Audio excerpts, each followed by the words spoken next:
Bien, mes chers collègues, nous poursuivons notre matinée consacrée à la préparation de l'examen de la proposition de loi relative aux services express régionaux métropolitains, SERM, qui est inscrite à l'ordre du jour de la séance publique du 23 octobre prochain. Après l'audition du président du directoire de la Société du Grand Paris, nous avons le plaisir d'accueillir Mathieu Chabanel, président-directeur général de SNCF Réseau. SNCF Réseau, en tant que gestionnaire du réseau ferré national, jouera sans aucun doute un rôle fondamental dans la conception et la réalisation des projets SERM. Votre entreprise s'est d'ailleurs penchée sur cette question depuis plusieurs années. Le rapport annexé à la loi d'orientation des mobilités l'homme de décembre 2019 avait en effet confié à SNCF Réseau le soin de présenter au gouvernement un plan d'ensemble sur la désaturation des grands nœuds ferroviaires. Aussi, le gestionnaire d'infrastructure a publié en octobre 2020 un schéma directeur des étoiles ferroviaires et services express métropolitains qui a mis en avant le fort potentiel de développement des SERM et souligné la nécessité d'investissements massifs pour réaliser ces projets. Les projets consisteront, pour une part non négligeable, en des aménagements conséquents de modernisation et d'amélioration des capacités d'ouvrage ferroviaire existants. Or, ce réseau est en France vieillissant. Les petites lignes du quotidien en particulier ont été délaissées pendant de nombreuses années et exigent non seulement dans le cadre des SERM, mais partout ailleurs d'être rénovées. SNCF Réseau assurera la maîtrise d'ouvrage de ces travaux sur les lignes existantes dans le cadre des SERM et pourrait bien entendu assurer également celle des nouvelles infrastructures. Monsieur le Président, comment comptez-vous relever le défi de cette nouvelle impulsion en faveur des transports ferroviaires du quotidien dans notre pays, dans ce contexte difficile? SNCF Réseau a-t-il les moyens de mener à bien tant de projets simultanés et de répondre à ce véritable mur d'investissement? Par ailleurs, notre échange avec M. Montel nous a montré combien le nouveau rôle dévolu à la future Société des grands projets, qui pourra notamment être maître d'ouvrage des projets de SERM pour la réalisation de nouvelles infrastructures ferroviaires et novateurs. Cette situation inédite peut susciter des interrogations. Comment SNCF Réseau compte donc gérer cette situation nouvelle de coexistence avec la SGP sur la maîtrise d'ouvrage d'infrastructures destinées à être intégrées au réseau ferré national? Je ne serai pas plus long et vous cède sans plus tarder la parole pour un propos liminaire d'une quinzaine de minutes avant de laisser mes collègues, à commencer par le rapporteur Philippe Tabarot, rapporteur de la proposition de loi, vous poser les questions et la question que j'imagine nombreuses. Je vous cède la parole. Merci Monsieur le Président, Monsieur le rapporteur, Mesdames et Messieurs les sénatrices et sénateurs. Je suis très heureux d'être parmi vous aujourd'hui pour pouvoir vous présenter les orientations de SNCF Réseau vis-à-vis de cette... Je vous ai coupé en enlevant. Attendez, je vais arrêter mon... C'est bon, vous m'entendez? Voilà. Je suis très heureux d'être parmi vous aujourd'hui pour pouvoir vous présenter les orientations de SNCF Réseau vis-à-vis de cette proposition de loi autour des services express régionaux métropolitains.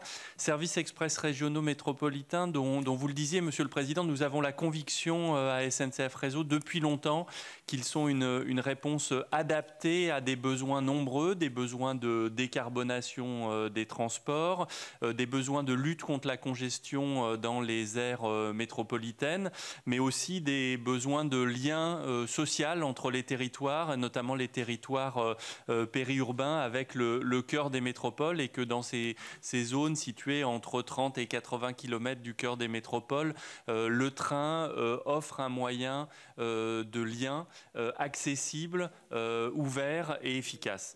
Et SNCF Réseau est engagé dans ce sujet des services express régionaux métropolitains, alors qui ont changé de nom au cours du temps, mais la proposition de loi consacre cette appellation qui me semble très adaptée, est engagée depuis longtemps puisque, vous le rappeliez, nous avons remis dans le cadre des demandes faites au travers de la loi d'orientation sur la mobilité un rapport qui a posé les principes qui aujourd'hui conduisent au développement de ces services.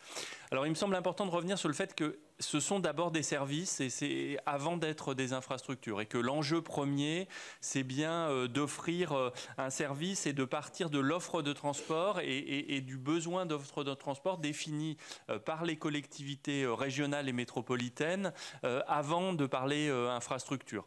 L'enjeu, c'est bien d'offrir le meilleur service à nos concitoyens, et pour ça de s'appuyer sur des gammes de solutions qui peuvent aller de l'augmentation du service ferroviaire sur le réseau existant à la construction de nouvelles infrastructures quand ce réseau ne permet pas de répondre à ce besoin d'offre de transport.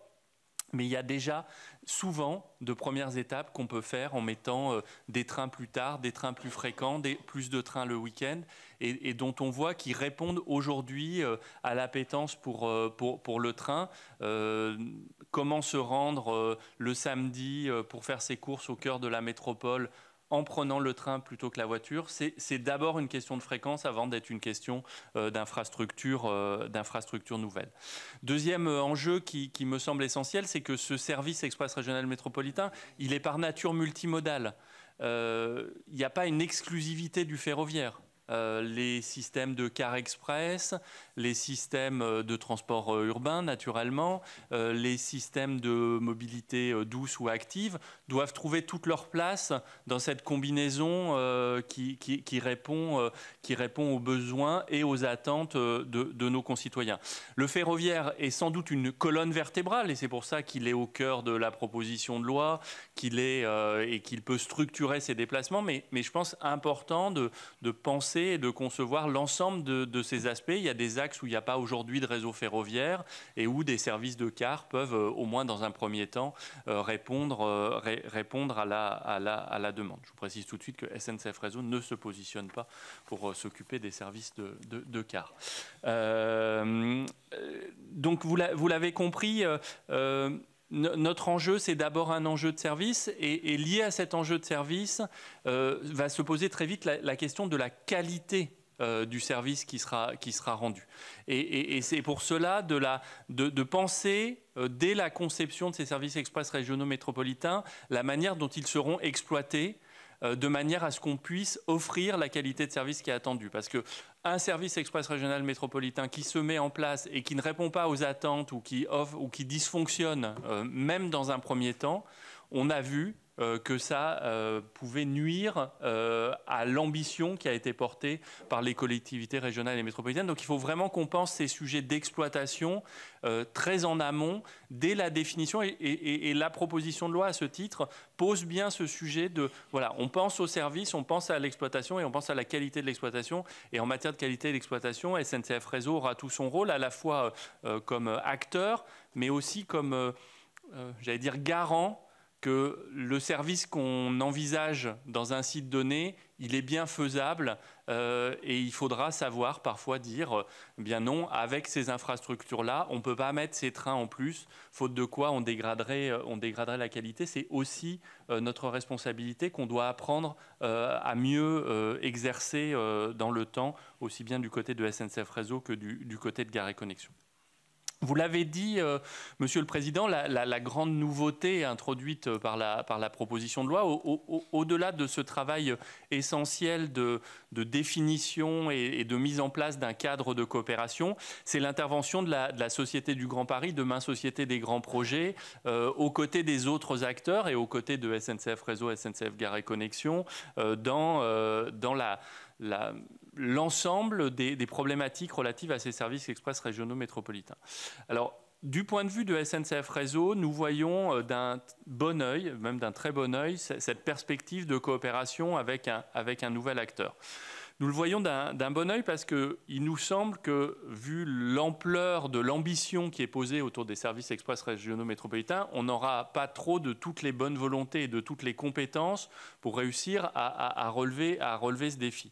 La Société du Grand Paris, demain Société des Grands Projets, mais son président vous l'a exposé, possède des compétences en matière de concertation, en matière d'infrastructures neuves, en matière d'ingénierie financière pour financer ces projets, qui sont des compléments très intéressants intéressant aux compétences que SNCF Réseau ou SNCF Gare et Connexion peuvent apporter.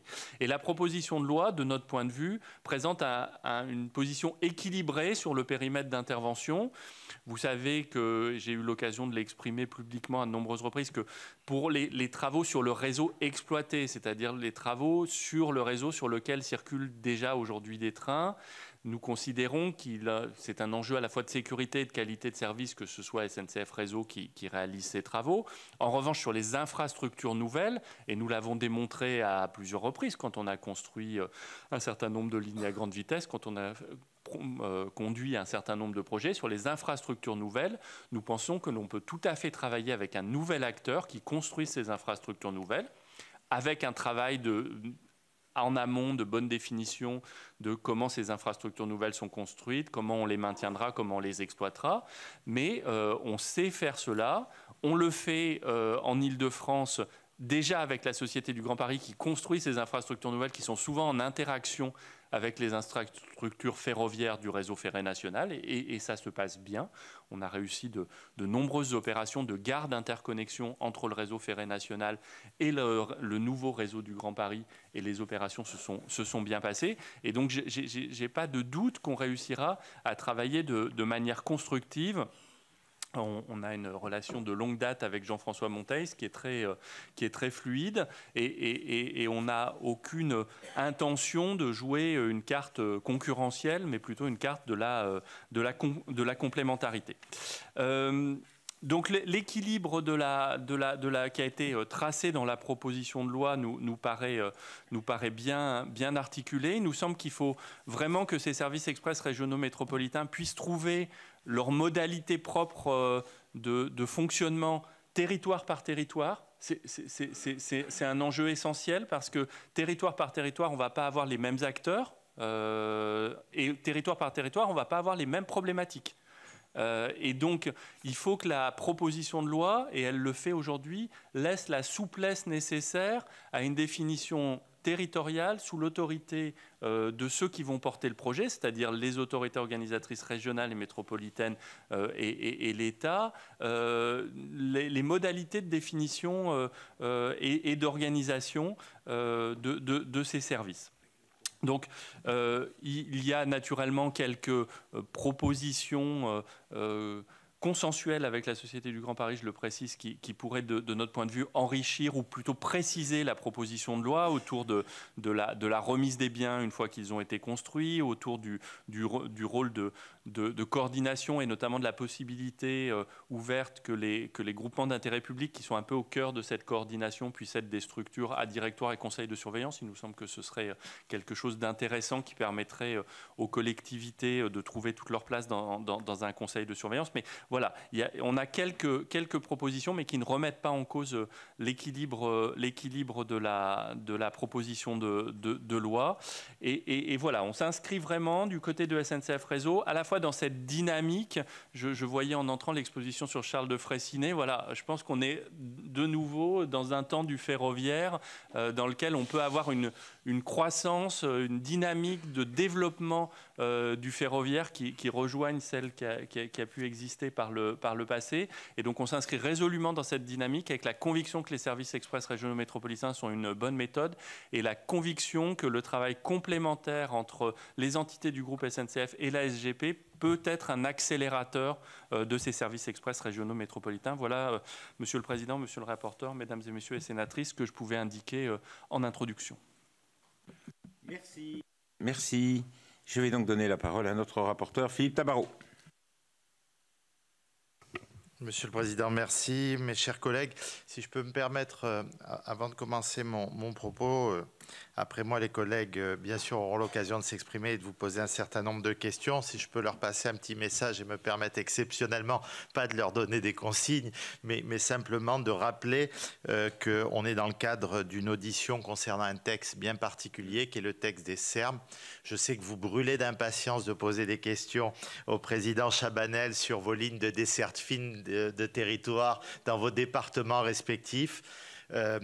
Essayons de rester sur le sujet et je ne doute pas un instant que, comme il l'a toujours fait, M. Chabanel reviendra dans quelques semaines pour venir parler de nos territoires.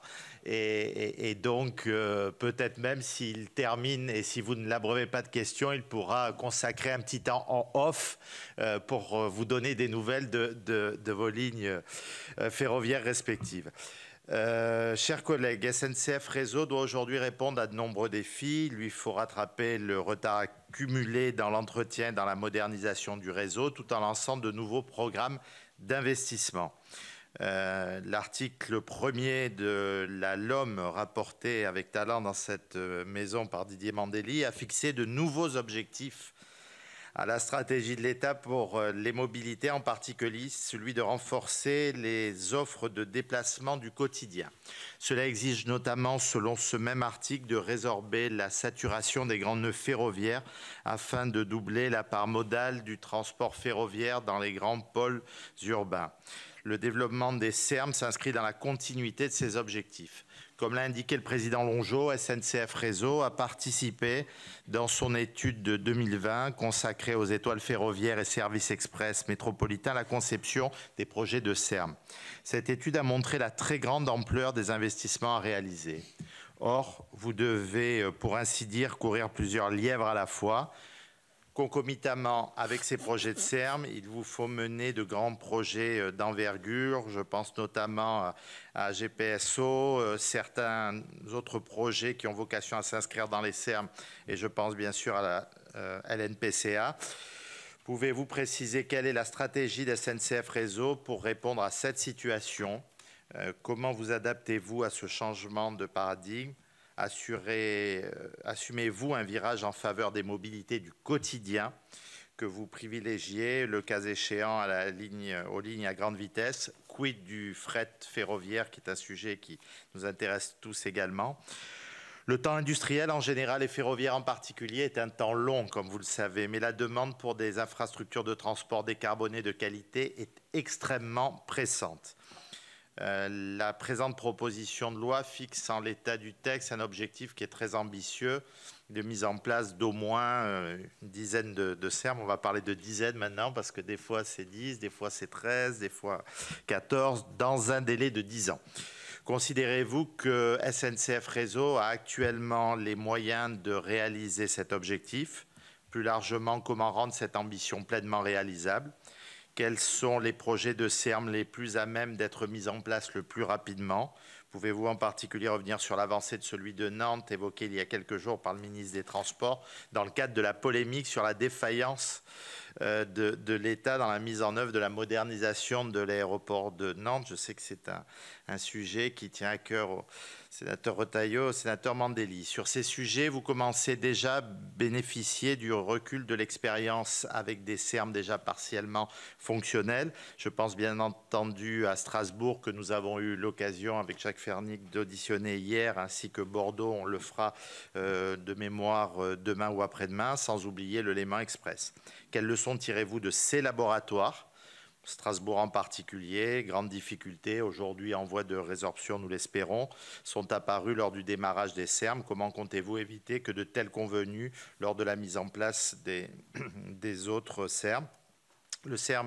Les SERM ne seront pas les premiers projets où SNCF Réseau travaillera avec un autre intervenant sur le réseau ferré national. Ça a été le cas sur la LGV Tours-Bordeaux, sur Bretagne, Pays de Loire, et puis pour le contournement de Nice et Montpellier. Ces projets ont permis à SNCF Réseau d'expérimenter très concrètement des modalités de travail avec d'autres acteurs. Donc, à la lumière de ces précédents, quelle est votre analyse des dispositions de la proposition de loi concernant les relations entre Réseau et SGP? Vous venez d'en parler, mais on veut encore vous entendre sur ce sujet. Les conditions d'une bonne entente et d'un partenariat efficace vous semblent-elles posées dans le texte? Vraiment, hein? On se dit les choses. Alors, est-ce qu'on parle de concurrence ou est-ce qu'on parle de complémentarité, notamment sur la question des gares nouvelles avec Gares et Connexions? Mener un choc d'offres par le biais des SERM exige également que le coût soit supportable pour les AOM et les usagers. À cet égard, la question du niveau des péages ferroviaires, vous le savez mieux que quiconque, est cruciale dans le développement des SERM. Un niveau trop élevé de péage freine les investissements des autorités organisatrices de mobilité dans la mesure où les coûts de fonctionnement futurs des nouveaux projets sont trop élevés au regard de leur capacité financière. On a également auditionné hier, que ce soit France Urbaine, que ce soit Région de France, cette remarque est partagée par tous. Toutefois, nous en avons ici tous pleinement conscience, les péages ferroviaires sont essentiels pour financer la régénération du réseau. Donc on attend, comme vous probablement, avec beaucoup d'attention, l'Inspection générale des finances et de l'environnement qui étudie ces questions à travers une mission commune. Pouvez-vous d'ores et déjà indiquer si ces évolutions de la tarification des péages ferroviaires à même de favoriser le développement des SERM sont envisagées actuellement? Enfin, dernière question, si vous me le permettez plus générale, considérez-vous que des mesures spécifiques aux infrastructures ferroviaires des SERM lors de leur exploitation pourraient être envisagées dès aujourd'hui afin de soutenir leur développement?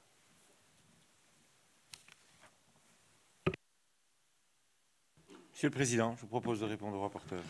Merci, Monsieur le Président, Monsieur le rapporteur.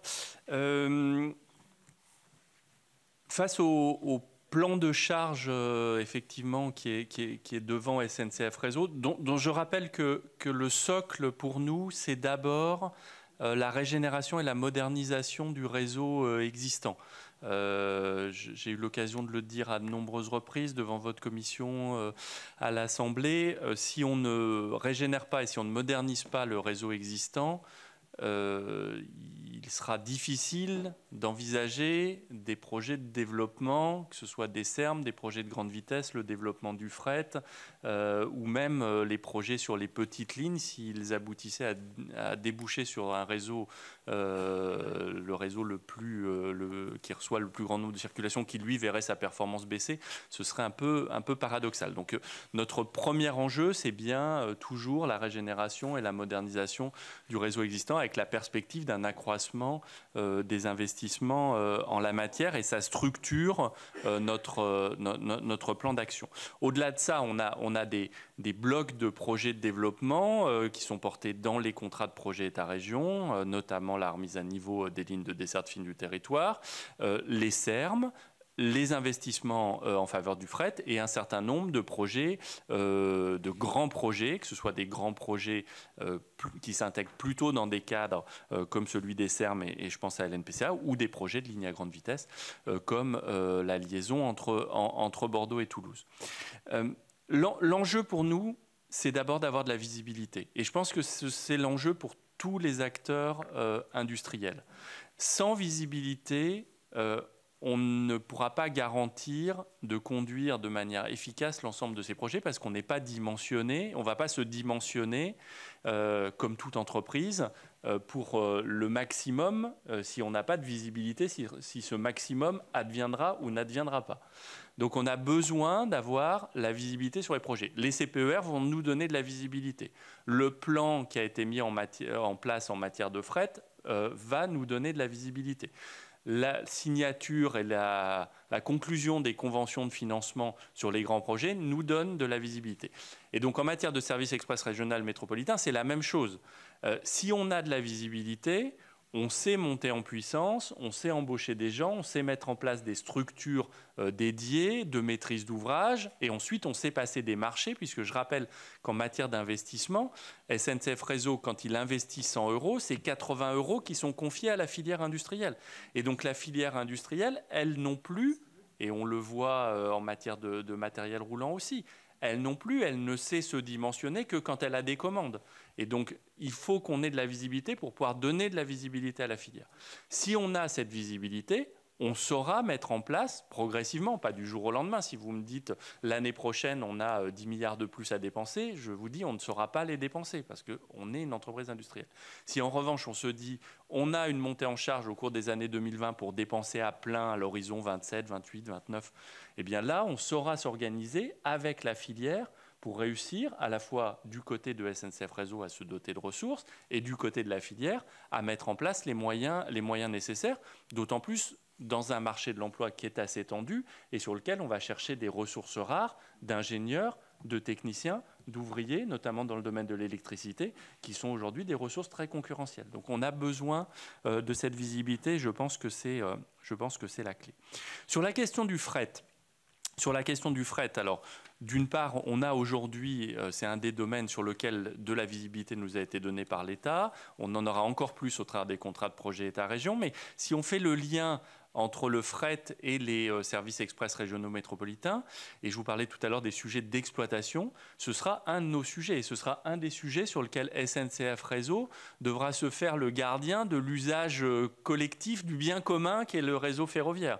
On aura la volonté de développer les services express régionaux métropolitains, mais on aura aussi la volonté de garder de la place pour les trains de fret qui, compte tenu de la configuration de notre réseau, traversent nécessairement quand ils veulent traverser toute la France, sauf à les arrêter très régulièrement, traversent nécessairement à certaines heures du jour ou de la nuit des nœuds ferroviaires importants dans lesquels on peut avoir la volonté de développer des services express régionaux métropolitains.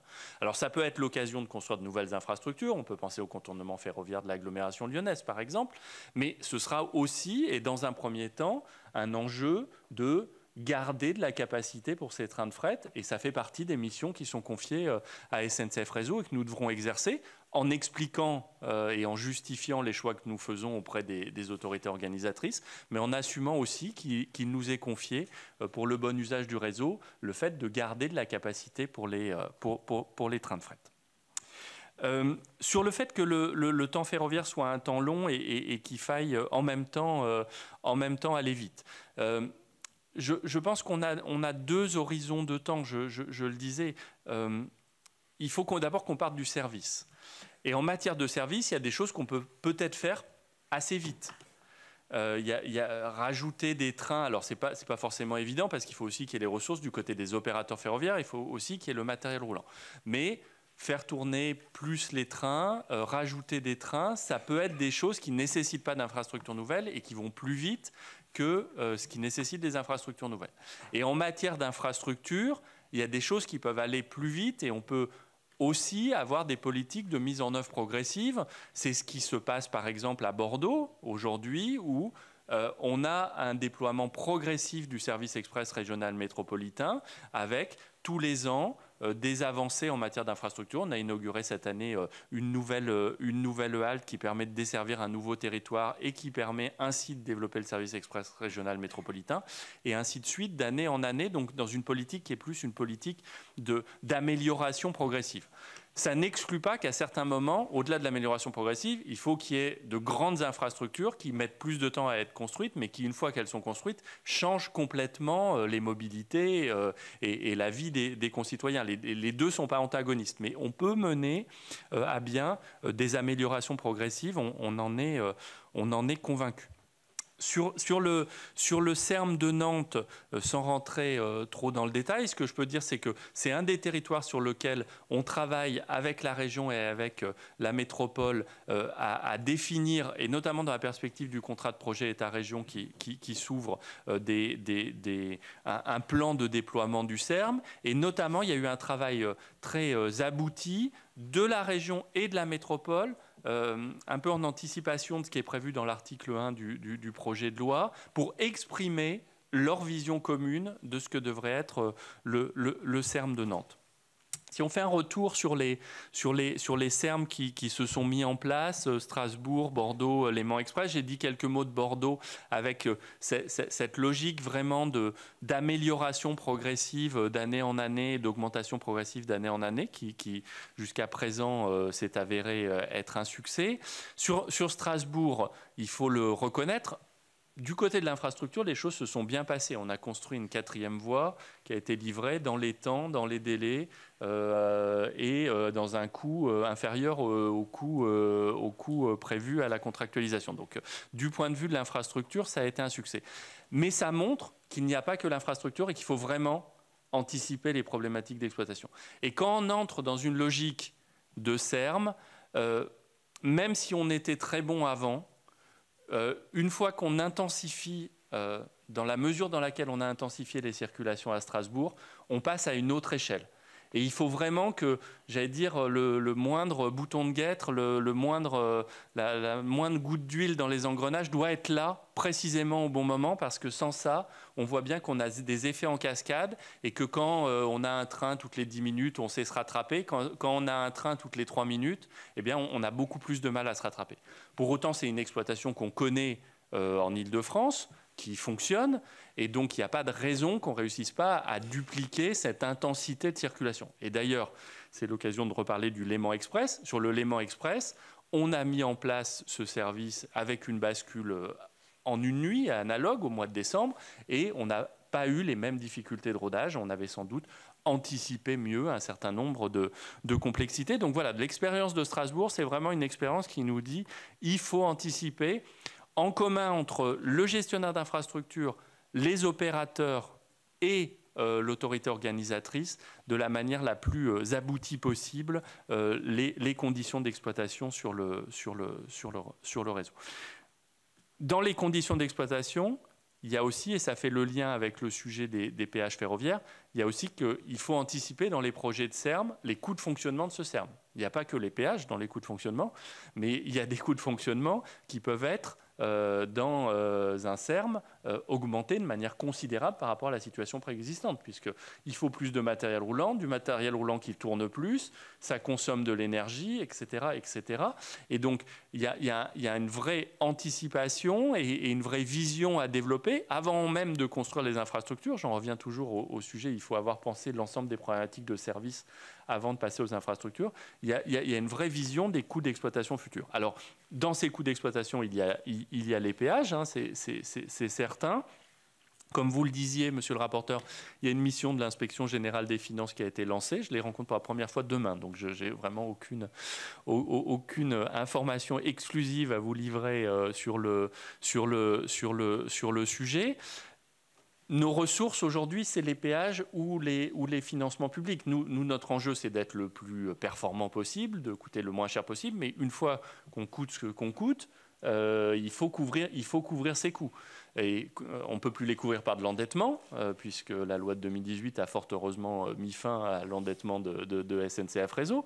Et donc, il faut les couvrir soit par des péages, soit par des subventions. Donc, la reconstruction de cet équilibre, ou une éventuelle évolution de cet équilibre, pourra être proposée par l'Inspection générale des finances et l'Inspection générale de l'environnement et du développement durable.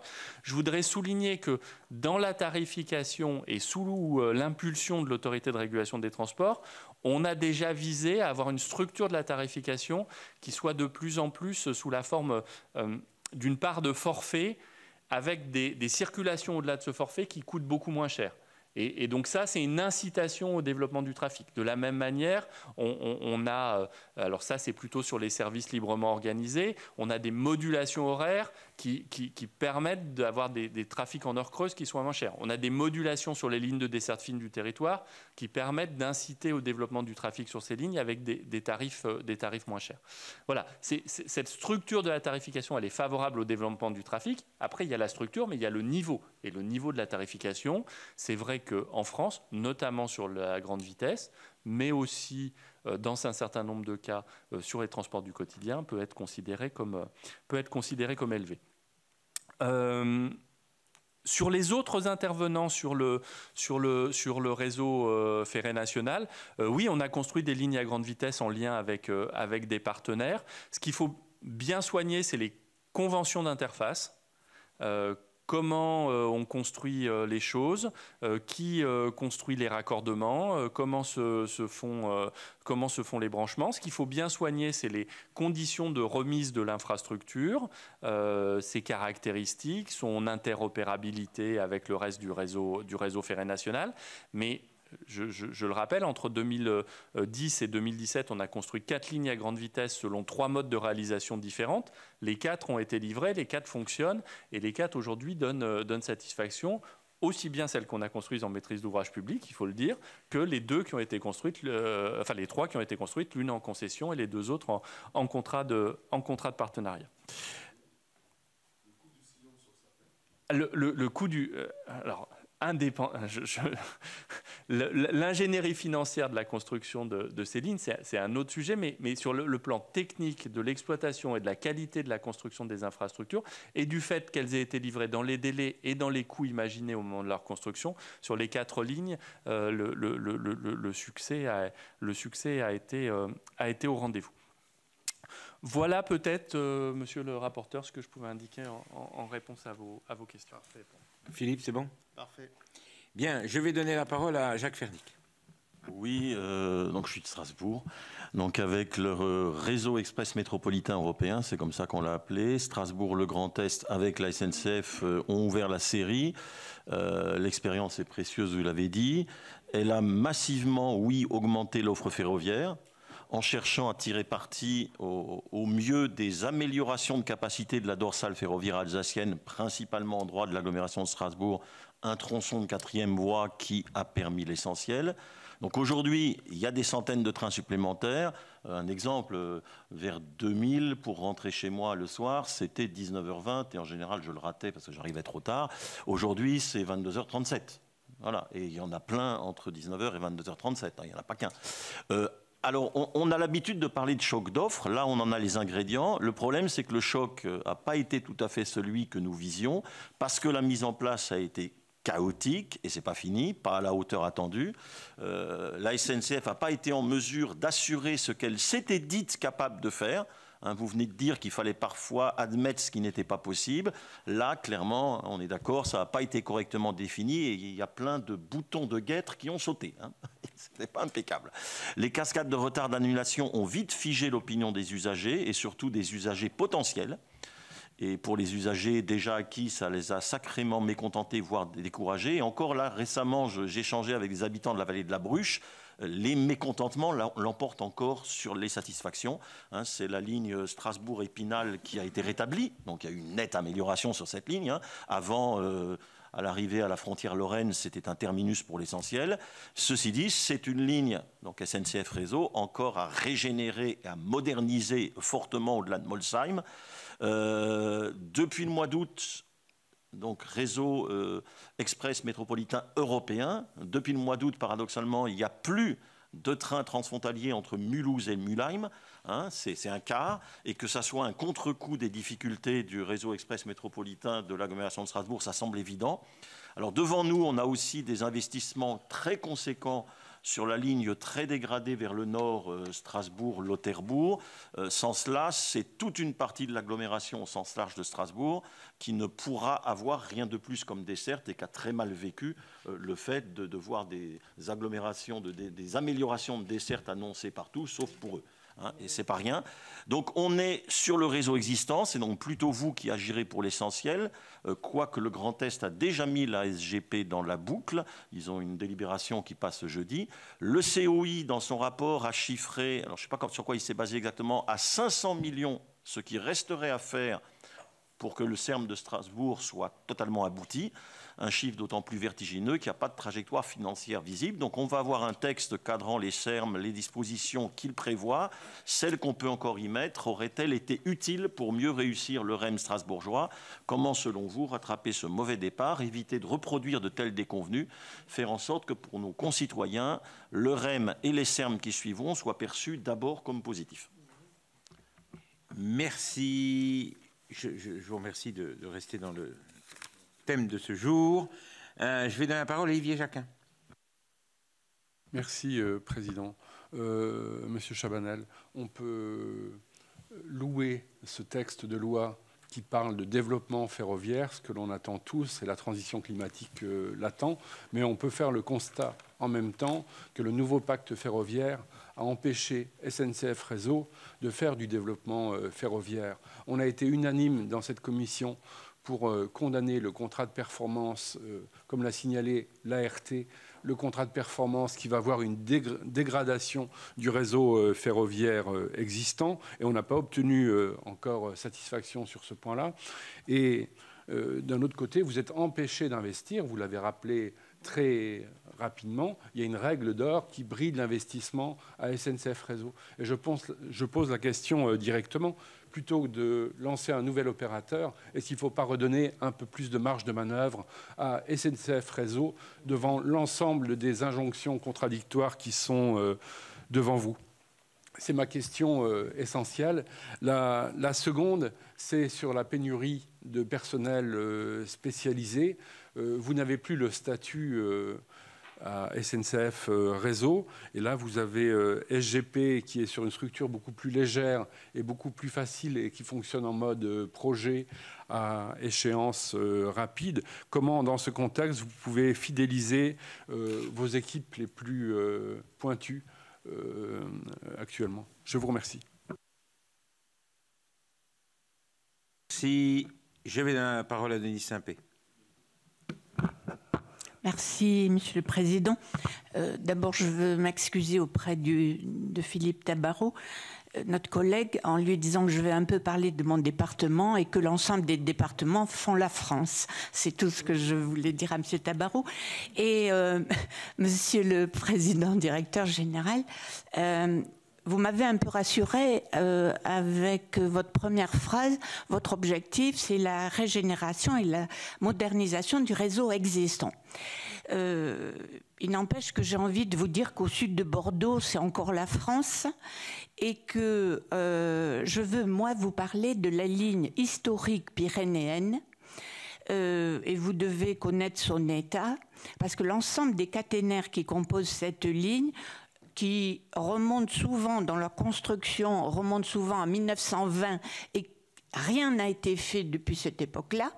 Donc, très régulièrement, et vous le savez, vous êtes informés, la presse en parle régulièrement, il ne se passe pas une semaine sans que les trains soient en rade, les usagers restent en carafe, et cette situation est absolument intolérable. Donc, moi, ma première question, monsieur le PDG, c'est de vous dire, bon, en êtes-vous conscient et que faites-vous et où en êtes-vous de la modernisation de cette ligne? Et puis, je vous dirais, à défaut d'avancer sur ce chantier, une issue salutaire serait de désenclaver le bassin Chalosse-Béarn-Bigorre via le RER pyrénéen. Ce projet ne fait cependant pas partie des dossiers qui ont été rendus prioritaires dans le rapport du comité d'orientation des infrastructures. Alors, à votre avis, monsieur le PDG, comment pouvons-nous faire avancer au plus vite cette initiative de manière à ce qu'elle puisse s'inscrire dans la dynamique des SERM? Je vous remercie. Merci. Je soutiens ce que dit Philippe Tabarot. On entendra à une audition, monsieur Chabanel, effectivement, pourra effectivement poser un petit peu de questions sur ce qui nous concerne directement dans nos secteurs. Mais là, je crois qu'il faut qu'on reste sur effectivement ces SERM et puis la réponse sur comment ça s'inclut dedans, pourquoi pas. Mais sinon, on ne peut pas répondre systématiquement sur ce sujet parce que c'est bien la PPL qu'on est en train de préparer, dont Philippe Tabarot est le rapporteur. Je remercie d'avoir fait cette précision. Franck Dersin. Oui, Monsieur le Président, vous pourriez passer une semaine d'audition ici que nous n'en aurions pas encore assez. Donc, ça viendra, j'en suis certain, en plusieurs fois. Le projet de loi prévoit donc la possibilité de pouvoir confier à la SGP donc, la responsabilité de la construction des gares qu'ils n'exploiteront pas. Hein, alors que, bon, SNCF Réseau et Gares & Connexions, c'est parfaitement gérer cela. Donc, comment percevez-vous cela? Et puis, oui, on l'a dit tout à l'heure au président Monteil, ces SERM ne peuvent pas réussir s'il n'y a pas un travail main dans la main, en totale concertation avec SNCF Réseau. Alors, vous l'avez dit également, vous manquez de moyens et les travaux qui doivent être faits, en tout cas en termes de personnel, sont tels sur les SERM que finalement l'aide de la SGP est plutôt quelque chose d'approprié. Mais on reste inquiet sur justement cette capacité aux équipes de bien travailler ensemble, parce que la SGP ne peut pas réussir sans je dirais, les gens de SNCF Réseau qui connaissent sur le bout des doigts le réseau et qui savent le faire fonctionner. Voilà, merci. Merci. Avant que je donne la parole au président, est-ce qu'il y a d'autres questions sur cette PPL? Il n'y en a pas, même monsieur le président. Vous avez la parole. Merci. Alors, d'abord pour répondre à la question de monsieur Fernic, sur Strasbourg, je pense qu'effectivement, par rapport à ce qu'il y a dans la PPL aujourd'hui, le fait de pointer dans la proposition de loi le fait qu'on ait contractualisé l'offre de service qu'on devait faire, ce qui responsabilise les opérateurs, le fait de suivre dans la durée de manière précise entre le moment où on s'est dit on va construire cette infrastructure pour faire telle offre de service et l'offre de service qu'on veut mettre à la fin. Enfin, voilà, tout ce cadre qui peut paraître peut-être un peu pesant, à mon avis, est très bénéfique dans un mode comme le ferroviaire, qui est un mode quand même très réglé par nature, et dans lequel, quand on essaye d'apporter des variations, ça peut avoir des conséquences en effet cascade qu'on ne maîtrise pas toujours. Donc, il me semble que le cadre qui est posé dans la proposition de loi peut faciliter d'éviter les écueils comme celui qu'on a conduit à Strasbourg.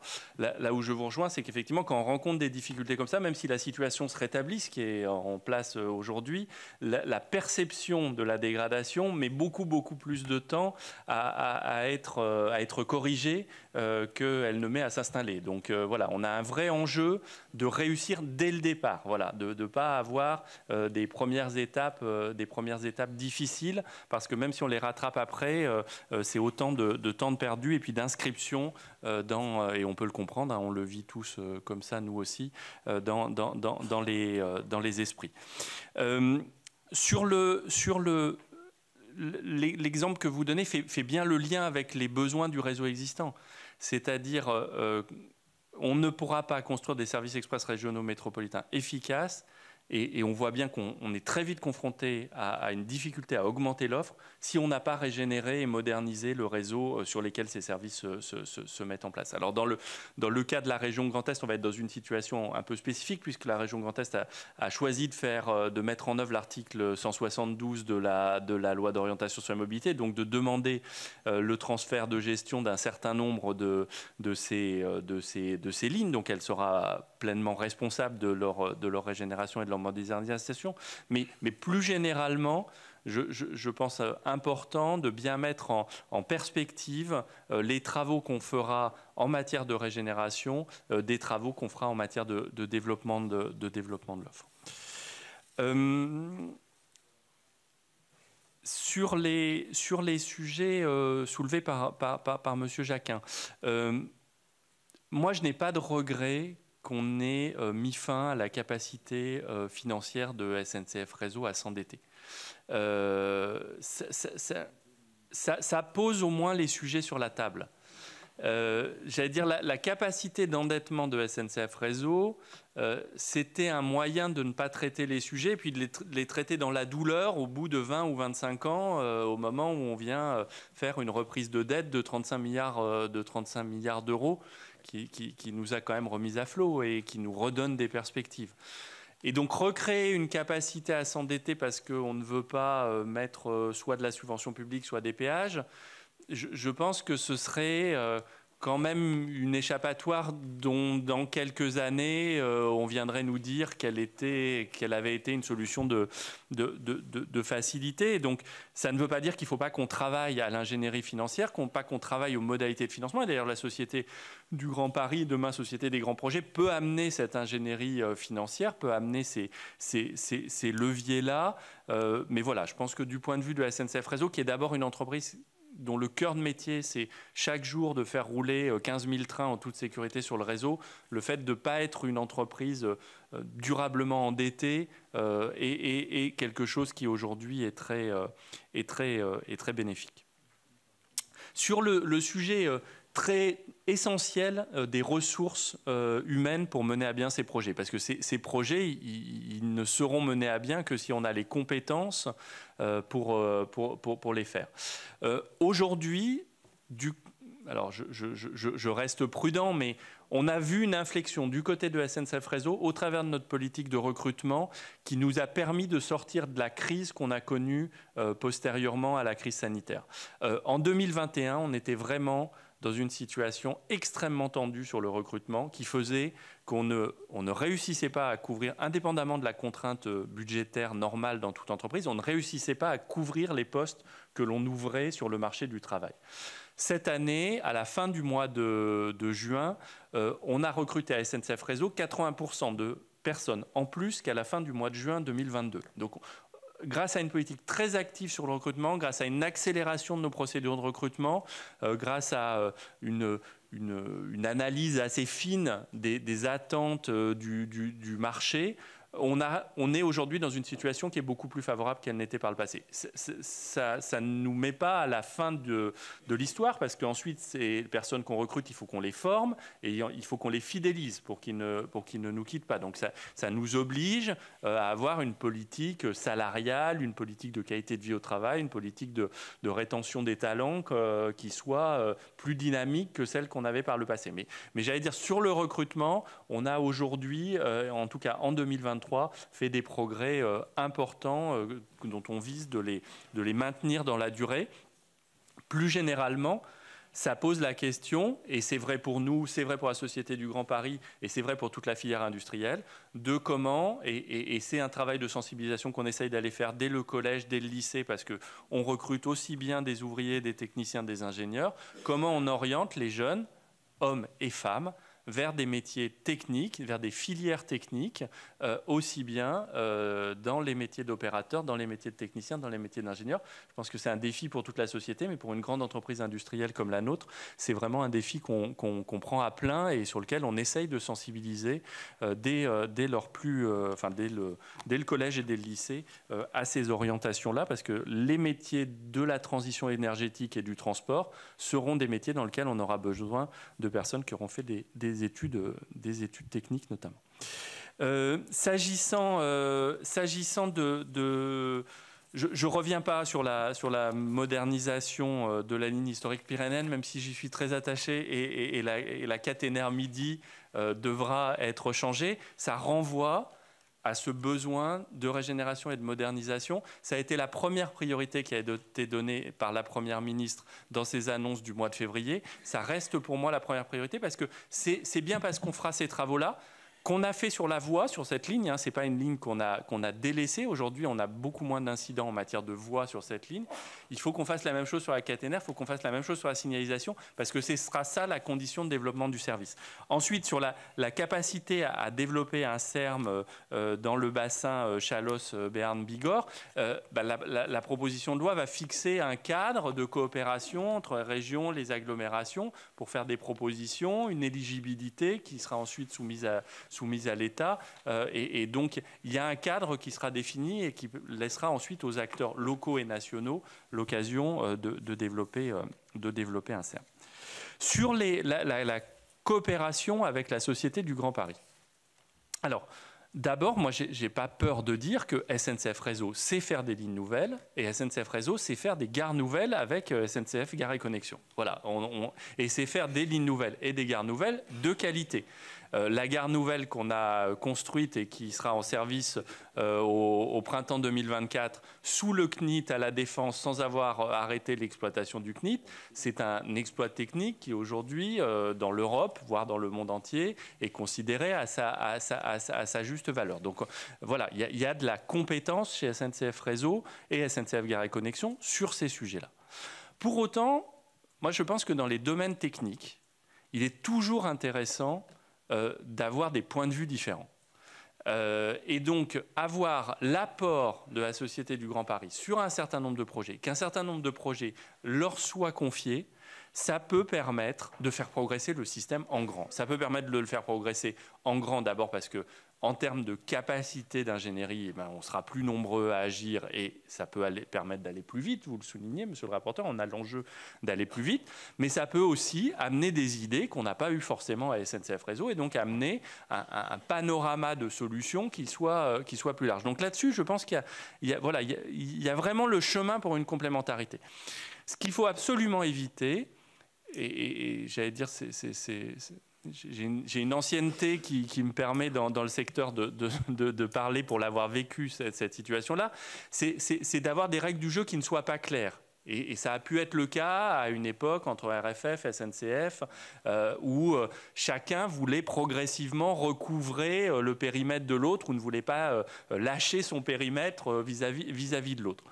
Aujourd'hui, dans la relation vraiment de qualité qu'on a avec Jean-François Monteils, moi, je n'ai jamais entendu dire, et je ne pense pas qu'il vous l'ait dit, qu'il avait envie d'aller exploiter, d'aller maintenir des infrastructures qu'il aurait construites.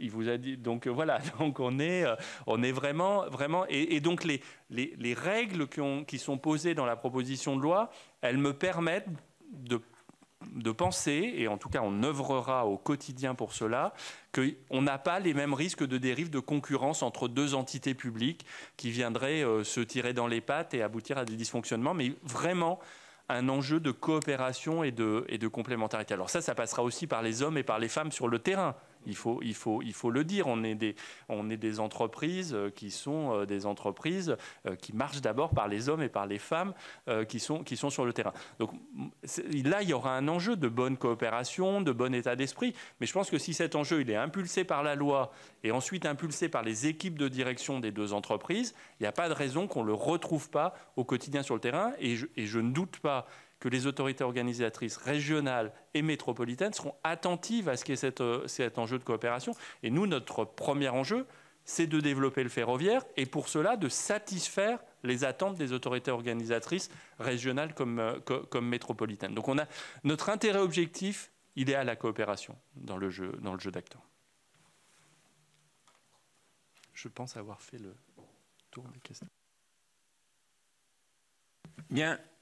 S'il n'y a plus de questions, je vais lever la séance en remerciant Monsieur le Président Directeur Général de SNCF Réseau pour son écoute et ses réponses. Merci de votre participation. Et j'ai une information à vous donner dès que j'aurai raccompagné Monsieur Chabanel.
Dernier conduit un cycle d'auditions denses, complété par nos travaux de ce matin en plénière.